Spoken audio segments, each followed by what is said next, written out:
کچھ آپ کی مرضی سے، کچھ زبردستی۔ اسباق سے گھبرانا نہیں چاہیے، یہ کتنے بھی تلخ ہوں، حکیم لقمان کی حکمت لیے ہوتے ہیں، بلا معاوضہ حکمت دے کر جاتے ہیں۔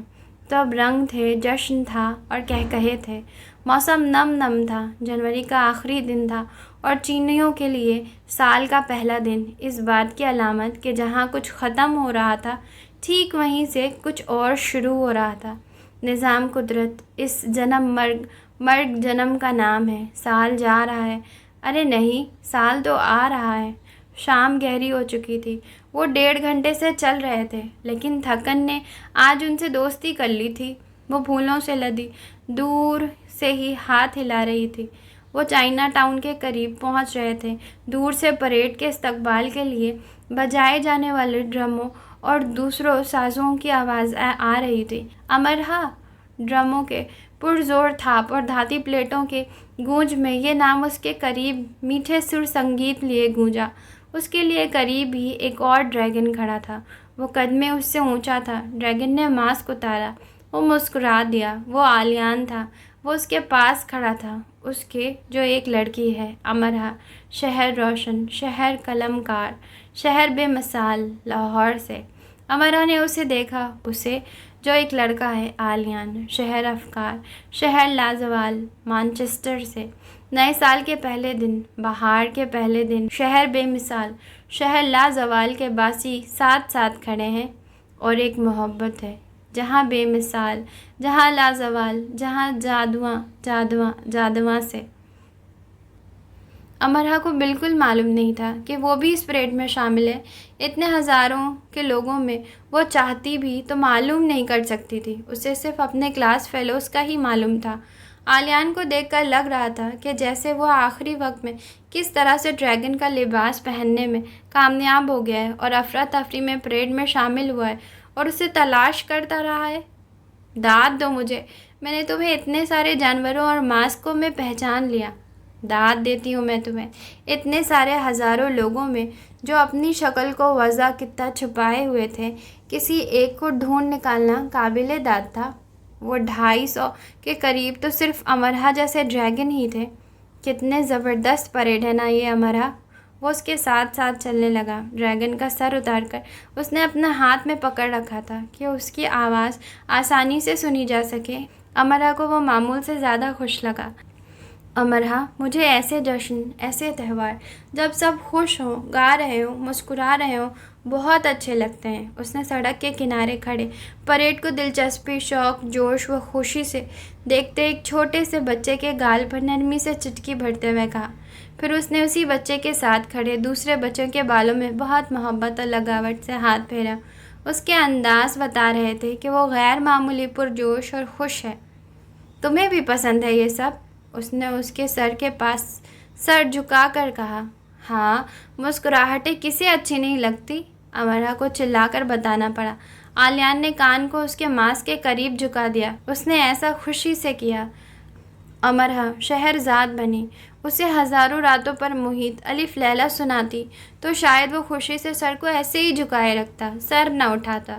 ہاں، لیکن کبھی کبھی تو ان سب کے ساتھ بھی مسکراہٹیں اچھی نہیں لگتی۔